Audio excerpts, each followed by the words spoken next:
This is a very obviously one thing that all of us can make out is you seem to be thinking in terms of hardcore numbers. The whole logic is built around I have invested X number of dollars or rupees to get this customer in. How fast do I recover that? And then how can I make more on top of that? Right. And there is also this, as you mentioned, there is a historical basis for making an assumption or a hypothesis that you've got this much time duration in which to do all of that recovery. Correct. So now coming to that, it looks like there are two things going on, right? One is you need to hang on to them for a certain duration of time, and Or based upon transactions. based upon what kind of industry it is, once they get in through the door, the clock starts ticking, and then you have got this much amount of time in which to recover the money. And now the problem is, if you think in terms of math, it's like, do I need to get them to do only one transaction, or do I need to get them to do multiple transactions? Now, can we move into how how should somebody think about this in terms of how soon it needs to be the first transaction, right? Because sometimes I imagine that there could be some businesses where you could acquire somebody and sort of bring them into your ecosystem, but they may not be immediately ready to make that first transaction, right? Yeah. So the reason I'm asking this is because some of our audience right now, and even those who are going to listen later, they may be coming from a wide range of situations. Correct. So some of them, like e-commerce, could be I just create a login, I go look at some dress that I like, and I just buy it right away. Right? Whereas something else is like, okay, I just entered the ecosystem, and now I need to think about many things because it's what we would call a considered purchase. You're going to spend significant amount of money, etc. Right? So help us sort of dissect this. How do people put some sort of general thought around what if I need to hang on to a customer for a while before the transaction happens? Right. So there is some sort of engagement angle coming into the whole retention problem, right? Correct. There is, right. One example that I like to use very often because it's something that pretty much anyone can relate to is like Apple, right? You buy an Apple. iPhone, you Mhm. are not going to say buy an iPhone every year, or certainly not for the next 1 year. Most people are not going to, right? Right. It's not a frequent purchase. It is a very expensive purchase. It's a very considered purchase. It's not an impulse purchase at all.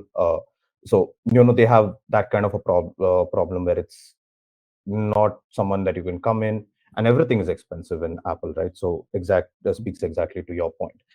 The thing here is, if you look at the way Apple constructs the customer's journey, right, it's highly broken down into a lot of discrete steps, a lot of granular steps. And what they are trying to do is kind of inject some kind of delight at many uh, places into this. And it's kind of important to realize here that when you break down a customer journey, and like if I take Apple, right, it's like going to the website, looking at the product, looking at the specs, comparing it, going to the store, touching, feeling the product, finally buying it, it lands up at your house, and then there's the entire unboxing experience, and then opening it up, right? uh, there are many steps in this. Not all steps are born equal. Mhm. Some steps have a disproportionate impact on the way the customer perceives the transaction, or Right. perceives the interaction and relationship with the uh, business. Another example is like, which anyone can relate to, is like taking a flight, right? There's a lot of steps in this. Not all steps are born equal. Passing through security is one step. Checking into the flight is another step. Taking the flight itself is a third step, right? Different steps have different impact on how, at the end of the flight, I kind of, how do I feel about this, and how satisfied or how delighted I am about this, right? And what Apple does beautifully is identifying the critical ones and kind of creating an aha moment around this, right? So the classic one which everyone talks about is like the unboxing uh, Right. process for an iPhone, right? Because a big one thing that can really hit a purchase which is high value or a high ticket size is like buyer's regret, that I've spent so much on this phone, or I spent so much on this product, or I spent so much on this shirt, and like, my God, it's not really like living up to my expectations. And Apple has identified that step as being disproportionately important to the customers entire interaction with them, and just blown it out of the park. Like, no one does an unboxing like Apple does, right? From the packaging down to the way you switch on the device to everything. So, and I think that's something that can be, replicated a lot into digital products as well. Like look at how we do our, sign ups and the first steps into the product. And can we, even if we don't make money right now, how can we kind of do create a lot of aha moments and a kind of sense of delight in the customer's journey, such that at least at an emotional level there is a very positive sentiment, and that will over time slowly build up to a point like saying, okay, let me give you my money, right? Another example I can give from a more digital world is like, say, uh, Canva, right? Another, say, product that I like using, Canva, because it has a huge spectrum of users, from enterprise down to like college students even use Canva, right? So uh, Right. most of them are free. Most of them don't.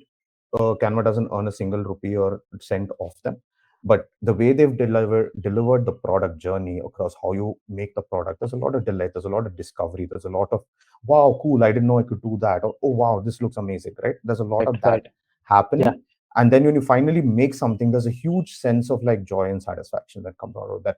I created this. Accomplishment. Yeah. Exactly, right? And that builds up. And then you're like, finally, after 3 months, you're like, let me pay for that pro account and get access to those additional features, right? So it's kind of important to do that and not look at uh, it in terms of a transaction, Hmm. but more of a relationship.